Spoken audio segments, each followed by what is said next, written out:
Welcome to episode 30 of the Hodgepodge Podcast. I'm your host, Doug. And I'm Dirty A. As the name suggests, we're going to talk about a hodgepodge of topics from movies, music, TV, and other pop culture events. And on this episode, it's our March movie roundup. Yeehaw! You can reach us at the Hodgepodge Podcast at gmail.com, or over on our website, thehodgepodgepodcast.com, or over on my review blog, dubreviews.blogspot.com. And we are at the end of March as we're recording this. There was a bunch of movies that we saw leading up to the end of March, but we didn't get to talk about them. Dirty A was out of town, as we mentioned on the last episode. So we wanted to just throw them all into this one last episode for March before we get to Captain America, which will be our next episode. Yes, that will be the next podcast. We will preface all of this by saying that the best movie we saw in March we talked about on our last podcast, which was Grand Budapest Hotel. Yeah. But there were plenty of big releases. By far the best movie. Yeah. Yes. There were plenty of big releases, though, in March, so we saw most of them, if not all, between the two of us. So we'll just dive right into it. Okay, so the first one I saw in March was Need for Speed. Okay. That movie was pretty much what you'd think it was. I know you didn't see this. Yeah, I missed this. Good for you. Yeah, you guys saw this on a free screening, I think. Yeah, and right. I was tied up with something else. This is Aaron Paul's vehicle, if you will. Fresh off of his Breaking Bad stint. It's the Fast and the Furious wannabe. That's exactly what it is. It's based on a video game. Yeah, right. It is based on the video game, but there's a video game with really no storyline, and this, it is what it is. If you like those type of movies, you're gonna enjoy this one just as much. But the movie is really crap. The story is not good. It's basically Aaron Paul's character. He gets into an accident racing on the streets with some rich dude, and his one of his best friends and crew members is killed. Mm-hmm. And he's blamed for it, solely blamed for it. The rich dude kind of covers up the fact that he was even there. So Aaron Paul goes to prison, and when he gets out, he's kind of on a revenge to right some wrongs and try to keep his daddy's, which is now his, garage open. Aww. So he enters this race. They should have gotten Bryan Cranston to play his dad, right? And from Drive. He could have been the guy from Drive. Yeah, only the guy from Drive died. There's that. Spoiler. Could have prequel. Spoiler. Could have been a prequel. Spoiler. Yeah. So anyway, he enters this race through the help of a financier who lends him like a $7 million Shelby Ford Mustang. Okay.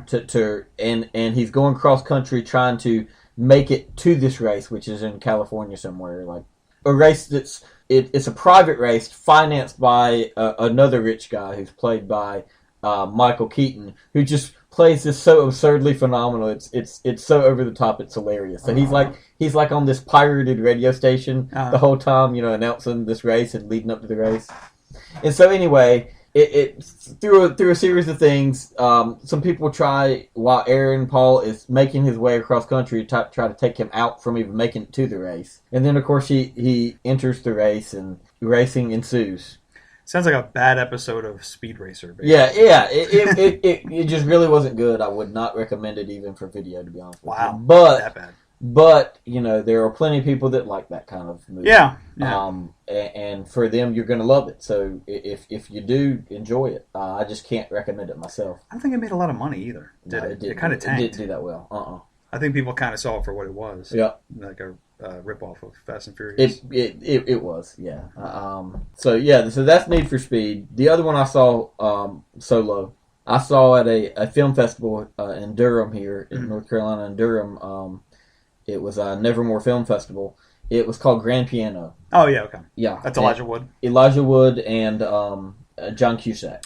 Right. Now, the main character is Elijah Wood. He's the one who's on screen pretty much the whole time. The movie, it's not terrible, and it did actually get some pretty decent reviews, but for me, the plot just killed the whole movie. Because the idea of the movie is he's this great concert pianist. Mm-hmm.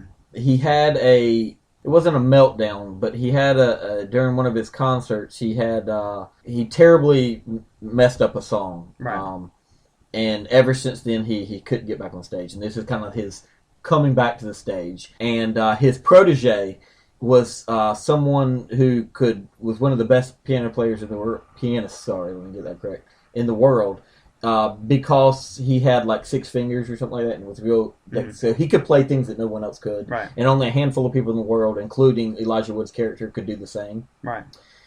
And so the idea of the movie is that the character, Elijah Wood's protege, has passed. He died, and Elijah Wood is going to play on his piano in this concert hall for the first time in a while. And unbeknownst to him and everyone else, this piano is like a safe for that houses, money, jewels, whatever. Right. The way you open it is by playing this concerto, that only a handful of people in the world can play, and that's the key to opening it up. And so, is this an offshoot of Legend of Zelda? Right, yeah. And so while he's on stage, right before he gets on stage, he's fed an earpiece. Right. And the people tell him, "Don't stop playing, or we're going to shoot somebody. We'll kill you, and we'll kill your wife. We got a sniper on you right now." And the whole idea was to get him to play that, even though it wasn't on his list to play, to get him to play that correctly, and open up the safe. Open up the safe. The problem with this is that, what kind of plot is this? Wouldn't it be easier just to kidnap him and take him to the piano instead of this grand scheme? It makes no real sense. And then the other thing is, or you could just steal the piano because it may be like a safe, but you could just destroy the piano. Yeah, right. Whatever you wanted. When I heard the premise of the movie, it reminded me of Joel Schumacher's Phone Booth with Colin Farrell and Kiefer Sutherland. It's that idea. It's that idea. Right. Obviously, the motivation for the sniper is different. Right. Right. Yeah, you're absolutely right. It's that same idea, because he's on stage by himself instead of a phone booth. It's a concert. It's a concert stage on a piano bench. But a lot about it just never makes sense. The guy's like, never move, and several times throughout the movie, Elijah Wood gets up and runs off backstage, and then comes back. So for me, the movie kind of fell apart, but it's not a terrible movie. Right. It's a rental at best, so you might want to check it out if it comes out on.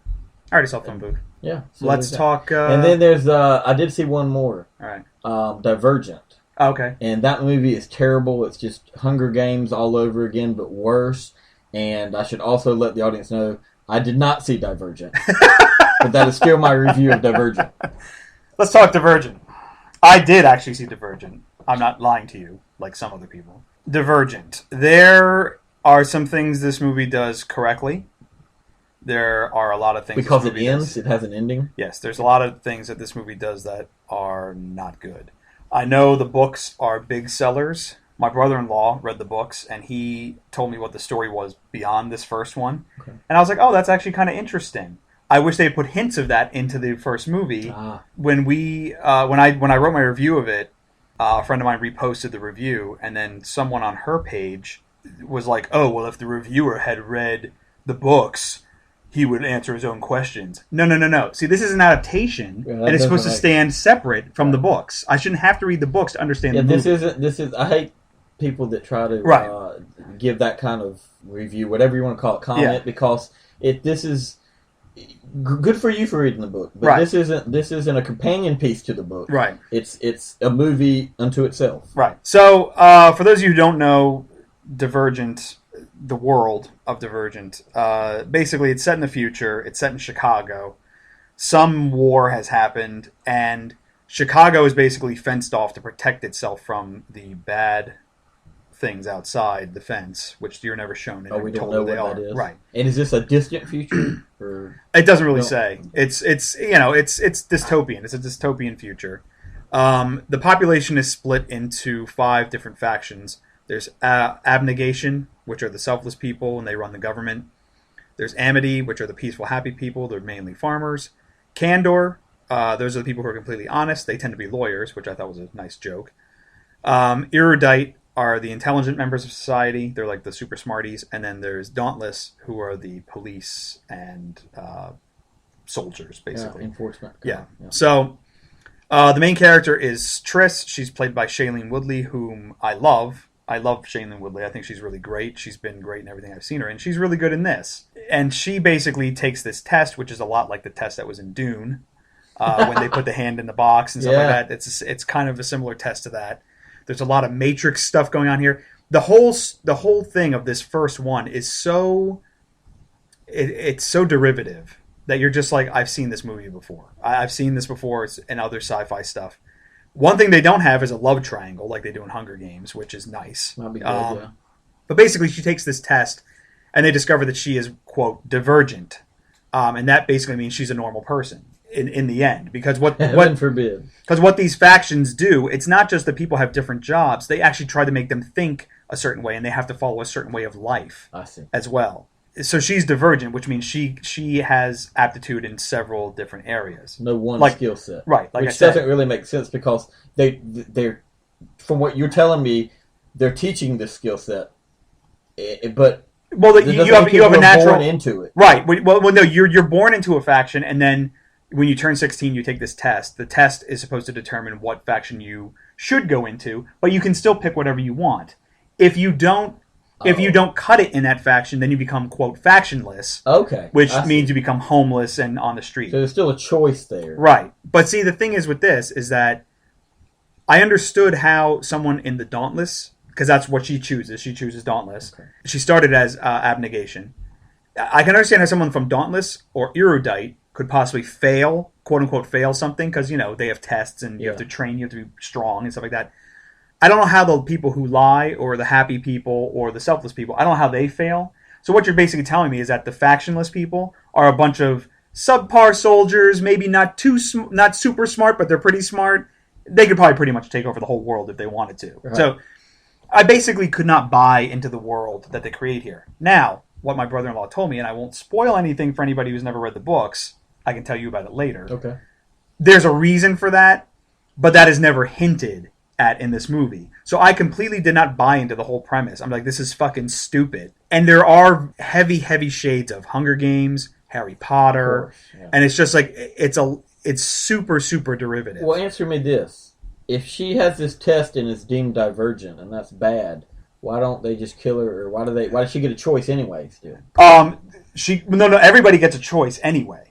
But if she's deemed, if she takes it's a secret. It's a secret. It's a secret. The woman who does the test, you find out later her brother was divergent, so she takes pity. I see. So she kind of hides her. Okay, but they do want to go and kill all the divergent people because they fuck up the system basically. Okay. But they still don't do anything with these divergent people flat out off the bat when they take the test.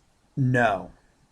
Interesting. No, yeah, it's really bizarre. Okay. It's like So it's just, I just could not buy into it. People who love Divergent, I'm sorry, I just don't get it. And it's just like, there was a lot of Ender's Game in there too. There was a lot of Ender's Game. Which was a good movie. Yeah, which was a good book. Especially because she goes into Dauntless, and it's a lot of, you got to spar with this guy, and there's a lot of like the battle school stuff from Ender's Game. And there was even a little bit of like Inception in there a little bit, Chris Nolan's Inception. But there's it's clearly the progeny of the Hunger Games, and Hunger Games to me was just a better world that they created in there. Okay. It was more believable. I could spend my disbelief more. And Hunger Games, the movies aren't that perfect either. But yeah, Divergent was just, it didn't really do it for me. Okay. Skip that one. Yeah, skip it. I mean, if you want to catch it on video, go ahead and catch it on video. I'm sure I'm still going to end up seeing it eventually. Right. And like I said, she's good in it. The guy who plays the main guy, Theo James, he's good in it. It's not a problem with the acting. It's really not. It's really not. Story-based. Yeah, it's really just the world itself. I just could not buy into it. Some people can, some people can't, And the other thing I didn't like about this movie that I'll say real quick before we move on is that I found the book in the bookstore, and I just flipped through it a little bit. And it does the same thing as The Hunger Games, where it tells the story from first-person point of view, present tense. Same thing as Hunger Games. The difference is between the two movies is that in the Hunger Games movie, they expand the point of view so that you can learn stuff about the president and the government and the different worlds. Yeah. And this, it's all told from her point of view. And then you're sitting there going, this makes no fucking sense. And some of the action is awful. Okay. Like there's one point this guy runs out. He's just like, I'm going to fight. And he runs out and all of a sudden there's a shot off camera. And then all of a sudden he's lying on the ground. I'm like, wait, what? I'm like, that's what? It's awful. Another movie that I saw that Dirty A missed out on was Muppets. Most Wanted. I'm definitely going to see that one. Muppets Most Wanted. This is the sequel to 2011's Muppets, which was great. The Muppets was done by Jason Segel and James Bobbin, who's the director. It was a fun, fresh take on the Muppets. It really was. Yeah, it was really good. Muppets Most Wanted is not quite as good. Okay. It's still pretty good. Brett McKenzie from Flight of the Conchords is back, and he does a lot of the original songs, and the songs are hilarious. They're so funny. Yeah. And they've got a lot of the human characters in it are great. Ricky Gervais is in it. Tina Fey. Ty Burrell is in it, and they all do a great job. There's a lot of great cameos in it. My favorite being Danny Trejo, and he plays Danny Trejo. Oh, really? Nice. He plays Danny Trejo. Nice. Just it's cute. It's funny. A friend of ours that I went to it with, he did not care for it as much. No. But then he revealed, he's like, I don't like Ricky Gervais. I'm like, well then you're not going to like this movie starring Ricky Gervais. And did it have all the standard Muppet characters in there? Yeah. You know, Kermit's in it, Miss Piggy, and basically the plot is that there is an international thief known as Constantine who happens to look exactly like Kermit the Frog. And he swaps places with Kermit. He basically knocks Kermit out and then makes him look like himself because he has like a little mole, and he sticks a mole in Kermit's face, and then Kermit gets carted off to the gulag, and Constantine and Ricky Gervais free to do his thing. Free to use the Muppets to commit his crimes. Nice. The only thing, the thing that really I didn't like about the movie is that it really is kind of a rehash of some of the 80s Muppets movies. Like, there's a big chunk of Great Muppet Caper in there. Oh, yeah. Because Charles Grodin was a jewel thief. Sure. And all it's kind of the same thing. They're trying to steal the crown jewels. And then also, there's also a little bit of Muppets Take Manhattan in there, because in Muppets Take Manhattan, that's when Kermit gets knocked on the head and he forgets who he is.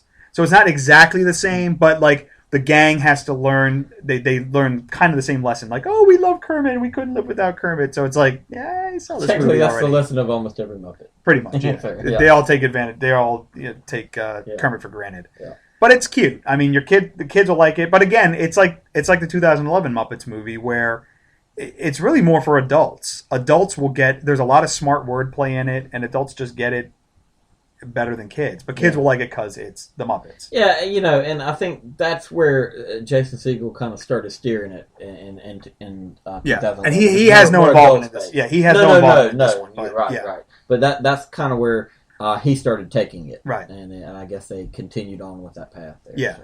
Okay, so see the Muppets then. Yeah, go see Muppets Most Wanted. Okay. It's cute. It's cute, and like I said, the songs are really, really funny. Also from Flight of the Conchords, Jermaine Clement is also in it. He is awesome, great, and he's really funny in his part. Both those guys are funny. Yeah. So, yeah. One of them was an elf in Lord of the Rings. It's Brett McKenzie. Yeah. He sure was a fucking elf. A few other movies that we saw, unfortunately, for most, half of them. Well, for half of them, yeah. We saw just today, actually. We saw a pair of movies that we were not pleased with. No. Which one do we want to talk about first? Let's talk about Arnold's. Yes, come see my new movie. My new movie, Sabotage. It's great. It's awesome. Let's go see it. Jingle All the Way 2 is coming out.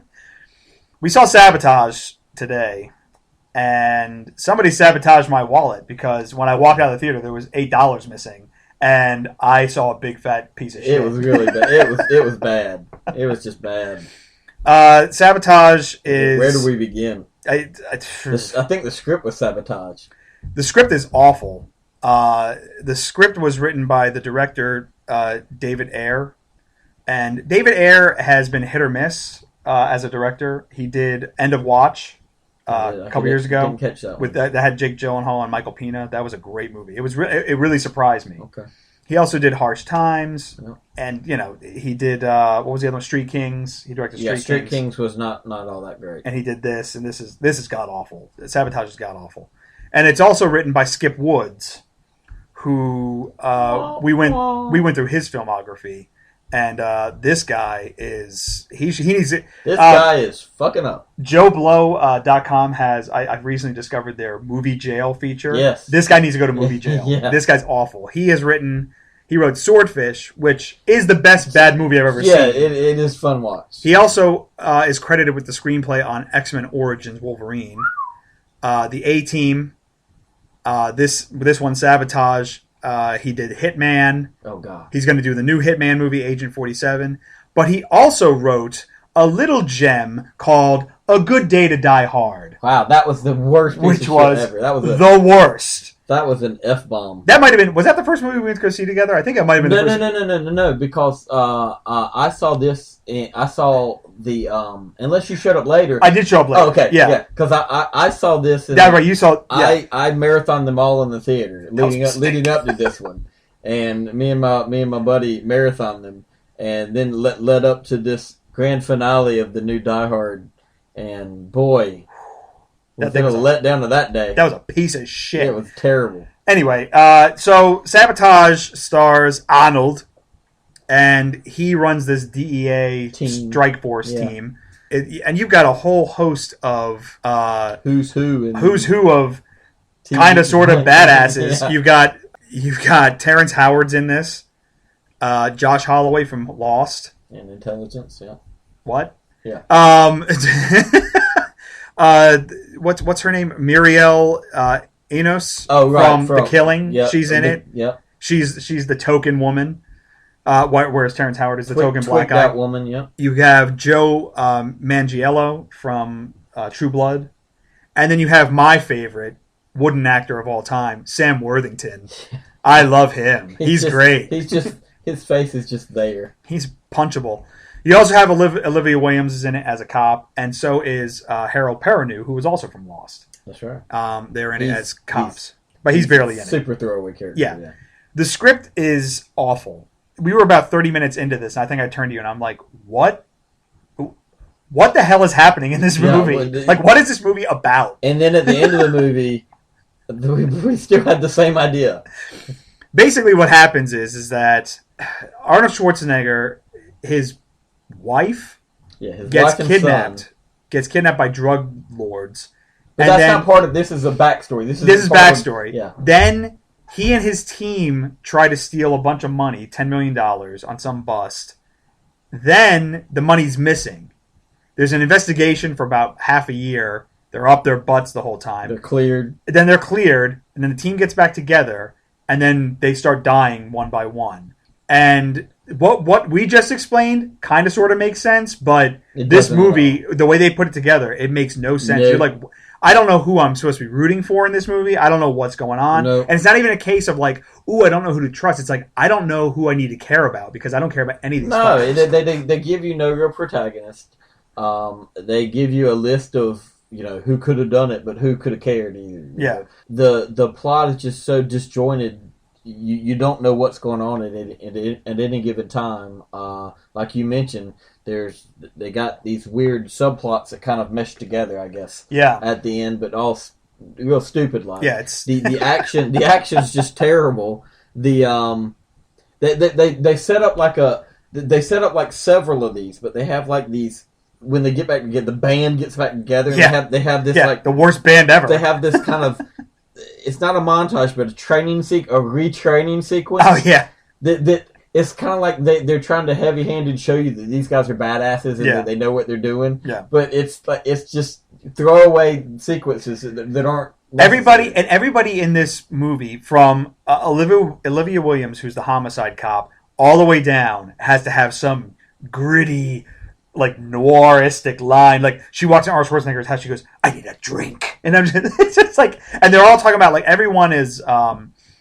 There's a lot of sexual imagery and the way they talk, and like it's very macho and very like disgustingly macho. It's like I mean, look, I don't know the world of DEA or how it works, but this plays more like. And it could be. I don't know if this is right or wrong, but this plays more like they're soldiers in a war in the jungle or something. No, yeah, you're right. You're right. As opposed to them being this elite team of DEA agents that work in our country. I think the characters in this movie basically talk more macho than Arnold Schwarzenegger's team in Predator. Yeah. And if you've seen Predator, that's a pretty macho group of guys. I ain't got time to bleed. And these guys are all like, yeah, whatever. Oh yeah, I'm gonna bust you up. Oh yeah. You even got the token tweaked out woman like every 5 minutes going, I'm gonna fuck you till you die. Yeah. Like, what? Okay. All right. But you know what? Even regardless, that's still not the problem with the movie. Like, no, you can put these characters in a movie and at least have a cohesive story, and you at least walk out going, okay. This thing's a big fat turd. Let's just say in the final chase scene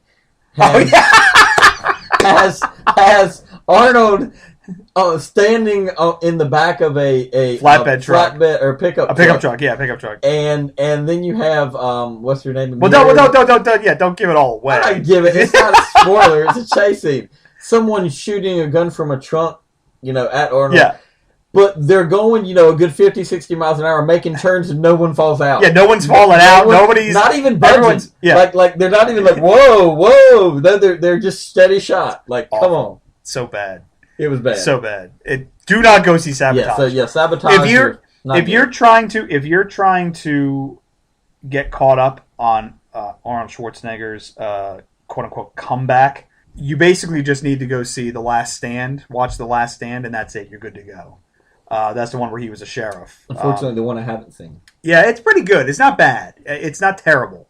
Escape Plan wasn't good. That was his last one. Escape Plan wasn't good. This one is awful. Yeah, stay away from Sabotage. And he's trying to justify how they're going to have a 60s... And how dare them not put the Beastie Boys in there? Yeah, and they didn't put the Beastie Boys song in there. They didn't put Sabotage in there. I'd use it for this podcast, but I'm afraid they'll sue us. Because that's how they do now. But and Arnold Schwarzenegger is also trying to justify how there's going to be a 65-year-old Terminator. But whatever, okay. How they're going to make that work. Well, I think you explained that as in the flesh of the Terminator ages. Okay, we'll see. Yeah, we'll see. Today we also saw... Yeah, Darren Aronofsky's... Epic, you don't see me, but I'm in quotes. Epic Noah Moore. Yeah, Noah Moore want to see that. It's not the worst movie put on film. No. The glowing review. That's going to be stamped on the Blu-ray cover. Not the worst movie put on film. But it's just got way too many problems. Yeah, this movie's very meh. He goes as magical and unbelievable as the Bible is. Sorry. But as that is, tell us how you really feel. He goes, well, I mean, there's a lot of magic and stuff in the Bible. So it's like, where did the lighter fluid come from? Whether you believe in it or not, there's a lot of magical stuff in the Bible. Right. This takes it another step further, but he doesn't go all the way with it. He's definitely trying to walk a line. Yeah, he tries to walk a line in between staying faithful to the Bible and then kind of pushing it way out there. Yeah. And there's also this other weird section where he's trying to keep it almost like realistic as well. Yeah, well, see, I don't know whether it was he or maybe the producers, whatever. I would say the studio more than anybody else. Yeah, because this is a big release. They definitely understood that this was going to be a controversial movie that was going to offend somebody. Yeah, and so it's like they tried to make a quasi-safe movie that it just falls flat. It's it was being hyped as this big epic movie, and there was nothing epic about this movie. It was actually pretty boring. It is what it is, but it was the filming was pretty drab. Yeah, not a lot. Not Aronofsky's not much evoking for you in the way it was filmed. Although one could say that the idea was that the times were drab. Yeah. He should have just stuck with the Wolverine. Yeah. Shouldn't have dropped that one, buddy. Why did you drop that? You would have done it. He could have definitely done a great Wolverine. But he probably should stay away from biblical stories for now. Yeah, I mean, work for him. It was the cast is fine. It Russell Crowe's fine in it until he sings. What? Until he sings. Yeah, until he sings. Basically this movie felt like it was a movie of two halves for me, leading all the way up to the getting on the ark. Was fine, and then all of a sudden it took this left turn into Crazy Town, this movie, and I'm just like, what is going on in this movie? And it's like it just became really weird and not in a good way, because Darren Aronofsky can do weird very well. Oh yeah, I mean Black Swan. We've seen Black Swan, but it just got really weird. weird. For a Dream, hello. And then any realism that he was trying to imbue in it, that just went out the freaking door. And it just didn't. I don't know. It just didn't make any sense. I didn't exactly feel the same 2-movie dynamic that you did, but it still didn't work for me. Regardless, it didn't feel inorganic necessarily to me in that aspect. Right. It's still the story just to me was boring. It's like the fantastical bits and the bits that he adds that are not actually in the Bible. Right. What have you told me before? The phrase you used, kind of manufacturing drama. Yeah, it's what he kind of does here. He plays with things to add some little dramatical elements in here, and again, I have the same take you do on the Bible. It's not a historical text; it's just a fun read, if you will. Right. But to me, you still could have told probably a better story if you just been faithful to what it is, and I'm not trying to make it some big epic movie. Yeah, and I'm no theologian. I mean, I've never been. I don't go to church. I've never been to church. I don't read the Bible.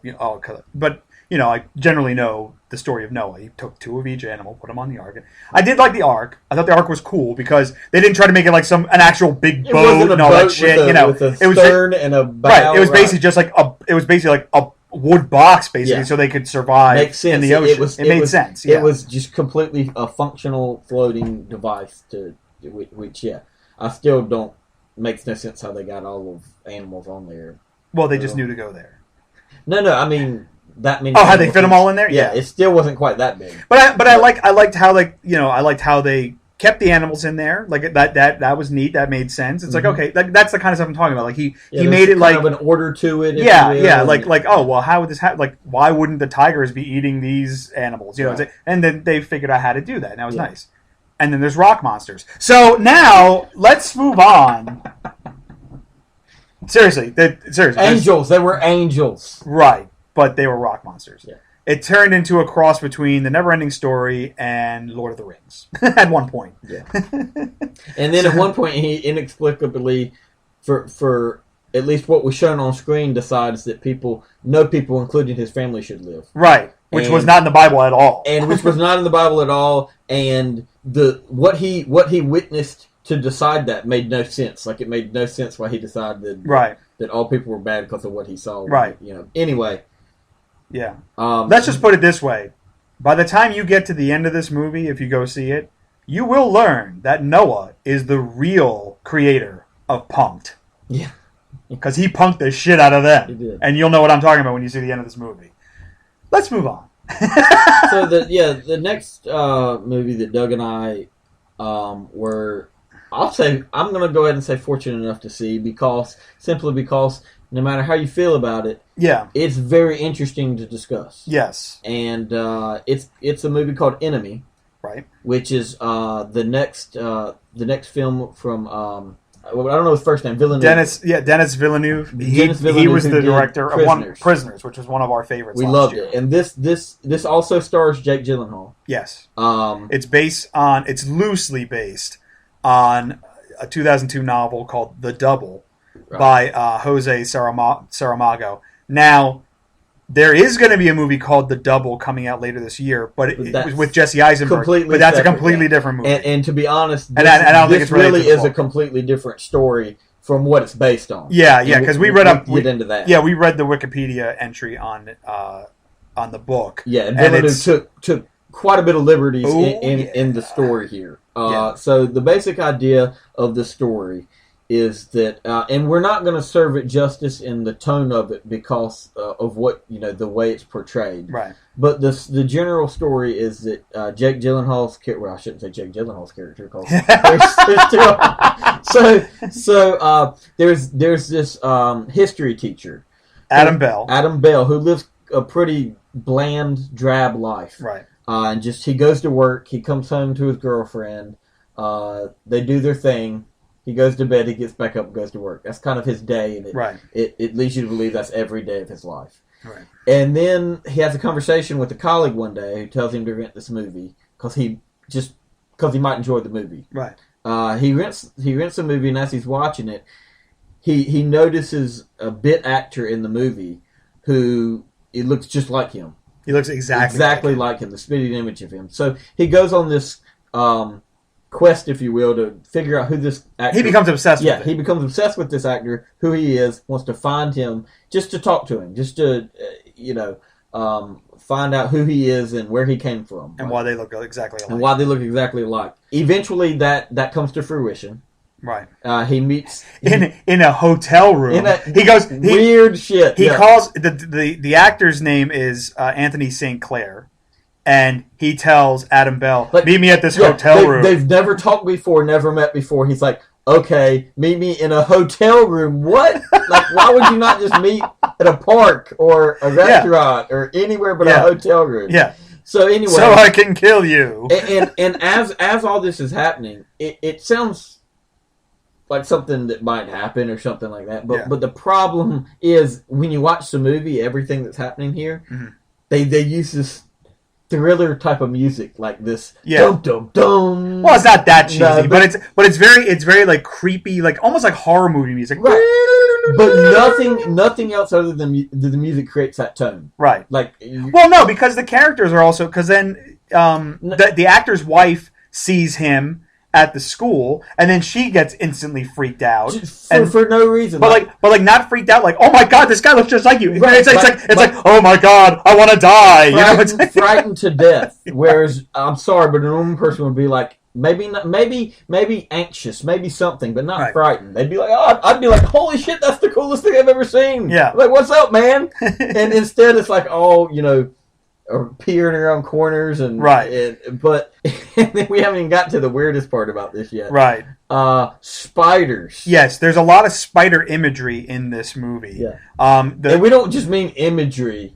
There is, but right. Well, we mean actual spiders. Like there's in the very beginning, it opens up with the actor who we don't know. We don't know yet. Yeah. But he's the actor, and he's at some sex club or something like that. Yes, like a private sex club. Yeah, like an exclusive, like an Eyes Wide Shut type exactly thing. Like Eyes Wide Shut. So, and what happens is that this woman brings out a covered silver tray, takes it off, and there's this big ass spider in there. And then she goes to step on the spider, and then it cuts to the professor's life. Yeah. Then there's like another scene where there's like a you're led to believe that it's a dream that the professor's having, and there's like this big giant spider, like real long legs, almost like War of the Worlds type, those things, walking around the city. It just shows one, walking over the city, right, looking over the city, and then he wakes up in his bed. Now, before we continue, we are going to get into some major spoilers, because that's really the only way to talk about. Yeah, you can't discuss this movie. If we were to discuss this movie without spoilers, it's impossible. It's impossible. So there's major spoilers. If you want to skip ahead. Our next movie we're going to talk about is going to be Bad Words. So if you start hearing us talk about Bad Words and Jason Bateman, then you'll know you've gone far enough. But we can't help but even if you could discuss this movie without spoilers, I wouldn't want to. Right. It's not pointless to discuss. So what happens is don't forget the one imagery of the spider where he's having another dream. This is certainly a dream where the weirdest one. A naked woman's walking down the hall, and she's got and she's upside down. And she's I don't remember, one of them's upside down. Either he's probably her, because if she's a spider woman, she's got a spider face, an actual spider face. And it's gross. It was weird. But anyway, so what happens is that the actor starts following. They meet in the hotel room. The professor gets freaked out. And he goes, "I'm out of here.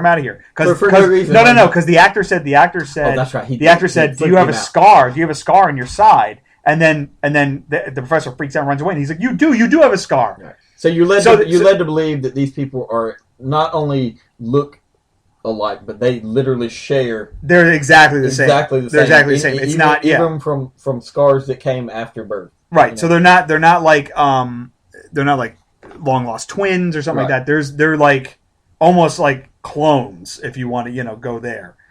So the actor then follows the professor, because he was the other way around at first. That's right. And then he follows the professor. But even before that, even before he starts doing that, the actor comes home and pretends like this meeting never took place. Freaks his wife out. His wife goes and sits outside of the the college where Adam Bell is working and meets him and has a conversation to him, unbeknownst to him, that it was the wife, his doppelganger's wife. Right.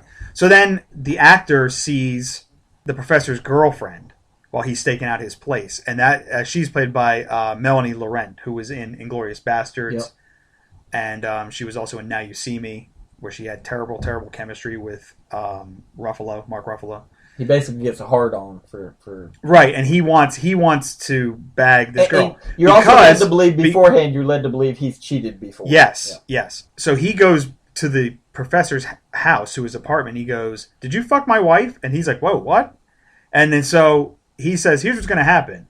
I'm going to take your stuff, and I'm going to take your girl out for a weekend, and then I'm going to come back, give you your stuff, and then we're going to go our separate ways. We'll never see each other again." And why he would agree to this ever, I don't know. Well, he didn't really agree to it. He just let him do it. Well, but why you let him do this? We'll get to that. Yeah. So the actor takes the girlfriend away somewhere, and then the professor says, "Well, two can play this game." And so he goes to the actor's house. Instead of just idly sitting by on this weekend. He goes to the actor's house, and then he kind of like lives his life. And sleeps with a pregnant woman. And then the actor takes his wedding ring off, and while he's having sex with the girlfriend, she notices his tan line, and then she automatically thinks he's somebody different. Yeah, we're talking simply about a whatever you want to call it, a ring indention, tan line, whatever she notices. Her immediately first thought is, wait, even though you look exactly like him, your voice sounds exactly like him, you're not my boyfriend. Right. Like, that was her immediate jump. So then they drive away. They drive off to go home. Arguing. They get into a car accident, and apparently they both die. Yeah. Then the professor hears this on the radio, and then he basically is now going to take over the actor's life, and then he gets a new key to go to the sex club. Moves around. Actually, he got the key earlier. He just didn't realize what it was. Right. So he has. It was in an envelope. And then he says to the wife, "I'm going to go out tonight. Do you have something to do?" She doesn't answer him. He goes to the bedroom, and then the freakiest shit you'll ever see in your life. There's a giant motherfucking spider in there, and it gets scared, and then it jumps back a little bit onto the wall, and then he's standing at the doorway with a weird look. And that's the end of the movie. That's the end of the movie. Now. Did we just describe something weird? Yes. When we saw it, is that exactly how we felt? Yes. When we saw the movie, did we sit there for 3 minutes afterwards trying to piece it all together and figure out what happened? Yeah. Yes. So there's several theories online about what this movie means and what is going on here. My take on it was the spider stuff. Don't even get me started. But my take on it was that it's two halves. They're the same guy. It's the same guy, and he's having some kind of psychotic break because he's cheating on his wife, and now now the lives are trying to merge back together. Right. Because if you notice, the apartment that he goes to when he's the professor, it's very bare. There's nothing going on there. He doesn't actually live there. He doesn't actually live there. He just goes there to fuck her, and that's it. Yeah. Then the mother says something. He meets with his mother, and she says something about like his fantasy of being an actor, and he's only a 2-bit actor in movies. Yeah. So I think he's the same guy. He is a professor, and that's why the wife gets so freaked out, because when she sees him, he pretends like he doesn't even know her. Because he's Fight Club kind of deal with a little bit like Fight Club. A little bit like Fight Club. I didn't take it that far. I definitely took it that they were two different people because the evidence just steered me in that direction. The whole I explained the mother situation away because he was telling the mother at the time about this guy he met who was an actor, and she didn't. Basically, I took it as she didn't believe him. So as he's walking away, she's like, "And get this dream of you being a 2-bit actor out of your head." She's basically, I see. So you're basically thinking, making fun of him. Yeah, she's basically making fun of him, saying, "You're just telling me a story like you're not happy with your life, so you want this other life." Mm-hmm. That's how I rationalize that scene. Right. But I never went down quite that hole you did. But she did say you can't handle one woman, and much less another woman. Well, right, because he told her. No. Yeah, he told her what was happening. Right. So all that being said, while I took them as two different people at the time when we saw the movie, I didn't understand what the plot actually meant of that. Right. Was.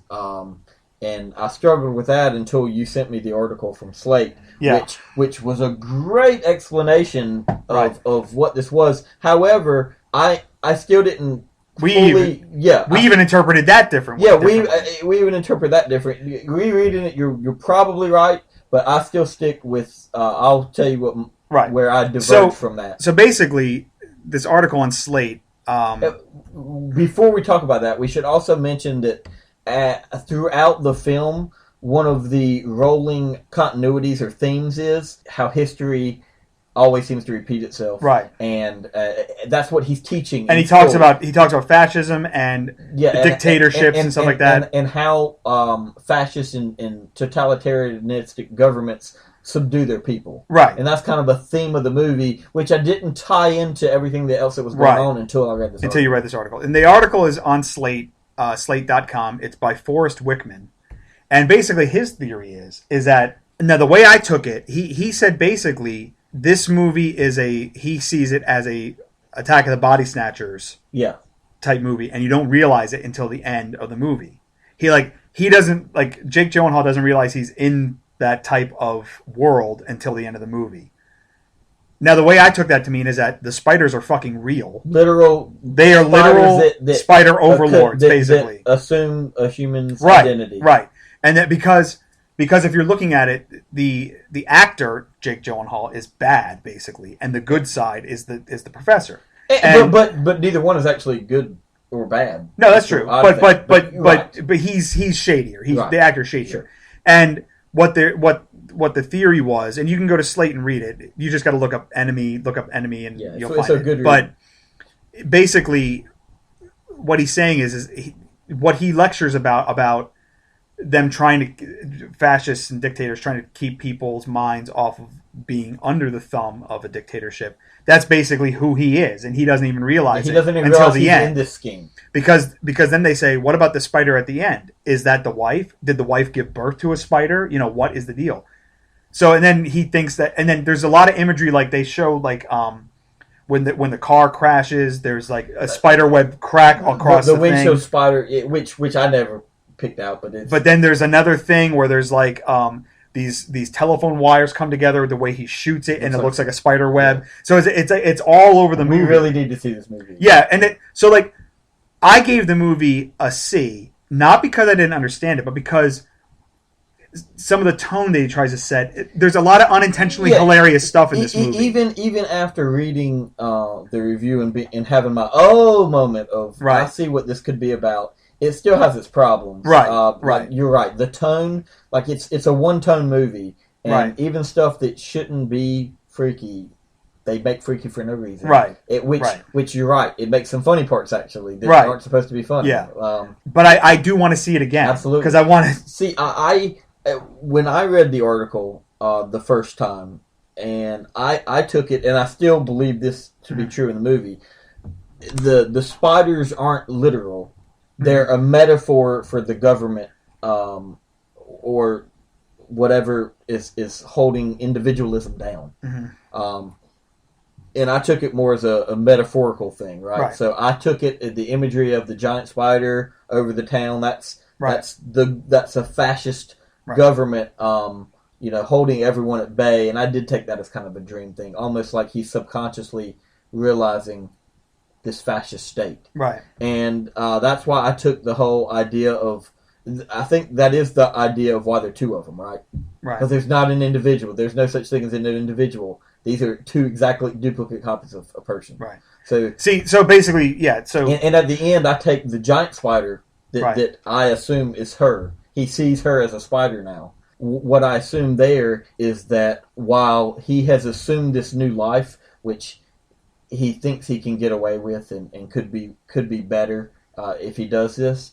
As soon as he does that, I take that as him realizing, or maybe not consciously realizing, but subconsciously realizing, or at least steering the audience to realize, it doesn't fucking matter. It's the same. It's under the same thumb as his other life. It doesn't matter who you are. That's possible. I mean, it's like I said. The reason why I took the article to be more literal is because he invokes Invasion of the Body Snatchers, which is what it is. That is probably what he means. And the Body Snatchers movie, that's also, it's also a metaphor and an allegory for, communism and all that kind of stuff. But still, it's a sci-fi movie, and so that's, I think the reason why people might not consider that is because they're trying to find a grounded reason why, like what I said, like he's got a mental break and all this kind of stuff, and he's really the same person, But if the truth is that he really did make a sci-fi movie or like a horror sci-fi whole movie, different level, that it takes it to a whole other level. The script, yeah, exactly. So it's like, I would like Villeneuve to explain like what he was going for, because all this spider stuff is not even in the novel. No, in the novel, in the novel, none of the spider stuff. In the novel, it's almost like a clone thing in the novel. Yeah, because like there's the two guys, then I think one of them dies, and then another clone shows up at the end. Right, so it's like there's yet another one. So what I would say about this movie is if you go to the movies just to have fun and you just want a popcorn movie, this is not the one for you. No, it is not. Don't see it at all. But if you like to discuss movies and go see movies that make you think, that's a total mind fuck. This is one for you. It is a mind fuck, and this is one to watch. So okay, so if you have now skipped to the thing, now spoiler free again. Now we're back in the spoiler free thing. Check out Enemy. It has its problems, but it is interesting. Yeah. It's a great talking point, we'll say. Mm-hmm. And the last movie we'll discuss, which was next to Grand Budapest Hotel, the second best movie we saw in March. Yeah. Bad Words. Jason Bateman's directorial debut. Bad Words. It's written by Andrew Dodge. This movie is, I guess you call it a dark comedy. Absolutely, yeah. Bateman plays a guy named Guy Trilby. Trilby. I love the name Trilby for some reason. Who finds a loophole in the rules of the Golden Quill National Spelling Bee, and he exploits the hell out of it. And he competes. He's 40 years old. He's a 40-year-old man. And he competes in the spelling bee against children, and he crushes them. Much per design. Yes, per design. Much to the chagrin of the parents and of the people who run the spelling bee. And he's inexplicably doing this. You don't know. You never know why. You don't know his motivation until the end. Until the end. He is followed around by a reporter played by Catherine Hahn. Yep. She's been in a lot of Apatow movies. Yeah. He meets a young Indian boy played by Rohan Chand, who has no friends, and he wants to be Guy's friend. The Golden Quill Spelling Bee is basically run by Philip Baker Hall, who founded it, and then the director of it is played by Allison Janney. And they're trying to stop Guy from competing in this because this is the first year televised. It's going to be televised. Oh. And then also you'll find in the cast Steve Whitting, who played Bert on Hogan Family. So ties him and Jason Bateman. So Jason Bateman giving his old friend work in his movie. And by the way, we should mention that Jason Bateman isn't just some Joe Schmo guy who's trying to compete. He's good. I mean, he's genius. Oh yeah. He's good. He's very good. Yeah, he's not just playing the system or something like that. Other than the fact of taking advantage of the loophole. What we'll talk about. But yeah, he's actually really smart. Yeah, he's a smart dude. So the movie is freaking hilarious. But there were times when Bateman does cross that line from becoming just a jerk to becoming like a villain. Super asshole villain. And I'm just like he stepped over the line a couple times. I was like, I don't know if I can root for you anymore, Guy. See, I'm not sure that it was really set up for you to always root for him from the beginning anyway. I don't think that's what the idea of the movie was. Right. I mean, I know you kind of need that protagonist, but I don't think the idea is that you're supposed to fully root for this guy anyway. He's always set up to be a jerk. Right. So, and he's from the first moment he's on the screen, he's tearing some little kid apart. Yeah. So I'm not sure in that aspect you're really supposed to root for him, but I absolutely know where you're coming from. Right. He does do some crazy things. Some of the other there's some elements of the premise that are also a little paper thin as well. Yeah. He mentions that basically the loophole that he exploits is that you can't have more than an 8th grade education And he says, oh, well, I did not pass 8th grade, blah, blah, blah, blah, blah. But then he's like, I have a job. I'm a proofreader / editor. You would never get that job unless you had at least a high school education. Never get a job at an actual, I'll say anywhere, but certainly never at anything as recognized as his profession has become. And you said it, we talked about this earlier, and you said it perfectly. If that was the case, if that was truly the case, he went an 8th grade education, he would be Matt Damon. Right, he'd be good Will Hunting. He'd be Will Hunting. Working a blue collar job as opposed to having the job he has. Right, which is, I don't care how smart you are. If you don't have an 8th grade education, you're not getting a job. You're not getting a white collar job. Yeah, unless you're a con man, like on White Collar on USA. Characters welcome. Which is final season will be next season. Sure, why not? Who cares? I don't even watch it. All I know is the guy who was in the spirit is in that show. Characters welcome. But the movie's hilarious. Yeah. It's Jason Bateman's movie through and through. Yeah. He really sells this character. It's much more it's much more Arrested Development than it is Teen Wolf 2, we'll say. Yeah. Yeah, for sure. And that's his character. His character is in Arrested Development, which he mentions. Right. He narrates part of this. And he narrates. He even mentions, this is why I act like a child. But it's because of Lucille. That's right, Lucille too. He really sells this character to me. Like, I believe this character. I believe that this guy could exist and be this much of an asshole. That's part of why I really, really enjoyed this movie. Yeah. Maybe even a little bit more than you. I was a little more forgiving on some of the other parts, but it's a super funny movie. It's hard to. You don't give away any funny scenes or dialogue because that's what this movie exists to do. Right. But it's definitely, you should check it out. Oh yeah, definitely. If you can see bad words, definitely go check it out. Not for kids. This is 100% an adult comedy. In fact, I think there's some kids showed up late, and then our friend turned to me and said, "Why would you walk in so late?" I'm like, "Because they're kids who weren't even allowed in this movie. They were probably like 14, and they can't get in." They were going to see the Muppets. The quote unquote the Muppets. The Muppets had a huge surge in box office. Actually, it was sold out when we went to go see Sabotage. Yeah. Go see Sabotage is my new movie. So that's it. That's our March roundup. It was a bunch of movies. We did see one other movie in March, but we're going to save that one for April because we saw it on a free screen. That's right. Yeah. And we don't want to do a super early review because technically people can't go see it yet. But yeah, so go see Bad Words. Go see Grand Budapest Hotel, which we covered last episode.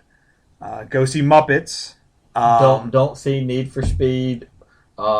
Sabotage. No, Grand Piano is a borderline.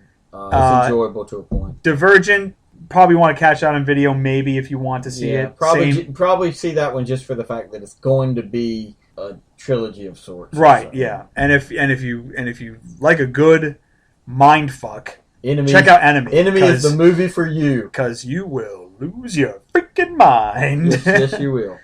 Next episode, and we've hyped it up. Author Matt King will be joining us on our next episode as we talk about Captain America, the Winter Soldier. As we kind of talked about last week, I've seen it already. I was lucky enough to get into a screening. You son of a bitch. And it is fantastic.